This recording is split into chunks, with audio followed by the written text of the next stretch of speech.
Oh, hayo gozaimasu mga kachabs. Ay, nagulat naman ako dito.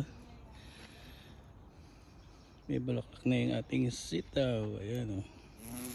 Mayroong takot tuloy ako. Mag-harvest na sana tayo kaso merong ano ba yun? Bee. Takot tuloy ako. Ayan, malis na. Ito ang ating harvestin. Sitaw. Laki ni, sayang. Sa dalawa. Hanap pa tayo. Ay, dalawa lang yata ma-harvest ko ngayon.